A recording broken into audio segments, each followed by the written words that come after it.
Everyone, last class में हमने किया था लिबरलिज्म। आज हम दूसरी मेजर पॉलिटिकल आइडियोलॉजी के बारे में डिस्कस करने वाले हैं जिसका नाम है मार्क्सिज्म। जैसा कि मैंने आपको लास्ट क्लास में एक्सप्लेन किया था, इज्म का मतलब होता है एक आइडिया, एक आइडियोलॉजी। और मार्क्स, यहाँ पर मार्क्सिज्म, मार्क्स लिया गया है कार्ल मार्क्स से। कार्ल मार्क्स के द्वारा ये आइडिया डेवलप किया गया है, इसलिए उनके नाम पर इसे हम मार्क्सिज्म कहते हैं। कार्ल मार्क्स और फ्रेडरिच एंजल्स, इन दोनों ने मिलकर ये थ्योरी या आइडिया या फिर ये कह लीजिए इस आइडियोलॉजी को डेवलप किया है। कार्ल मार्क्स का मानते थे कि सोसाइटी और इकॉनमी जिस तरह से काम करती है, स्पेशली फोकस करती है कि रिच और पुअर क्लासेस पर। उनका कहना ये था कि सोसाइटी के अंदर दो ही क्लास होती हैं, एक रिच क्लास और एक पुअर क्लास। रिच यानी कि ऑनर क्लास और पुअर यानी कि वर्कर क्लास। उनका मानना ये था कि रिच और पुअर क्लास में हमेशा स्ट्रगल चलता रहता है, यानी कि हमेशा कुछ ना कुछ मतभेद चलते रहते हैं, स्ट्रगल्स चलते रहते हैं, डिस्प्यूट्स चलते रहते हैं एक दूसरे के खिलाफ। तो बात करते हैं, अब आपको मीनिंग समझ आ गया होगा मार्क्सिज्म का।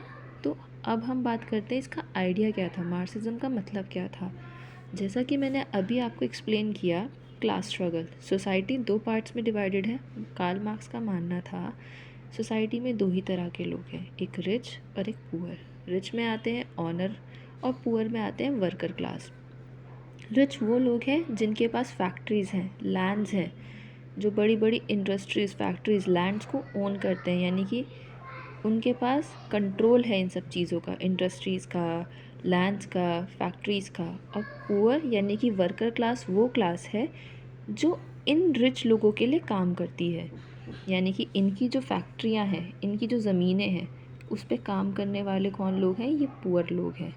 तो हमेशा से ही सोसाइटी के अंदर रिच और पुअर में आपस में हमेशा ही कन्फ्लिक्ट रहा है, स्ट्रगल चलता रहा है, किसी न किसी बात को लेकर मतभेद चलता रहा है।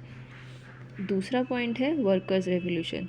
कार्ल मार्क्स ये मानते थे कि एक दिन ऐसा आएगा जब वर्कर्स जो हैं खड़े हो जाएंगे, खड़े इन द सेंस फाइट करने के लिए रिच के अगेंस्ट खड़े हो जाएंगे, और वो इस इनक्वालिटी को ख़त्म कर देंगे। और जितनी भी प्रोडक्शन हो रही है, यानी कि जो गरीब जो भी प्रोडक्शन कर रहा है ज़मीनों पर, फैक्ट्रीज़ पर, उन सब का कंट्रोल जो है वो पुअर क्लास ले लेगी, वर्कर क्लास ले लेगी।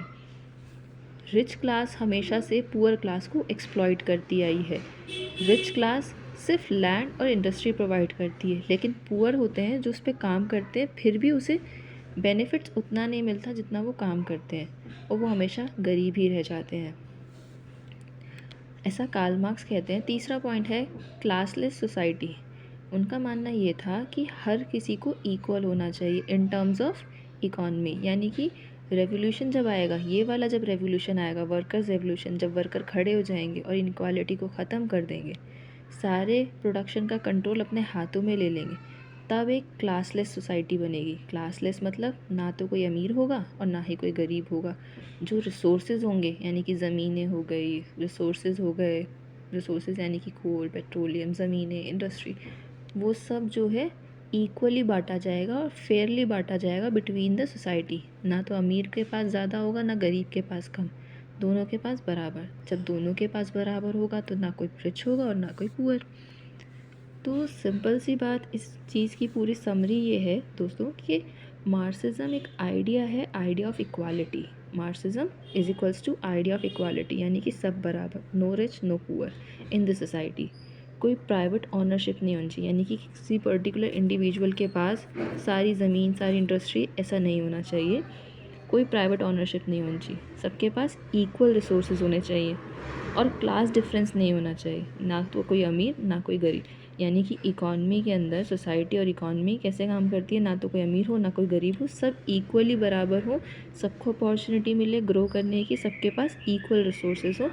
अगर ऐसा होगा तो सोसाइटी मिलकर ग्रो करेगी, ऐसा मार्क्स कहते हैं। मार्क्सिज्म कार्ल मार्क्स के नाम के ऊपर बेस है। उम्मीद करती हूँ आपको ये मार्क्सिज्म समझ आया होगा। Do let me know in the comment section जो भी आपके डाउट्स हैं। Bye bye, take care.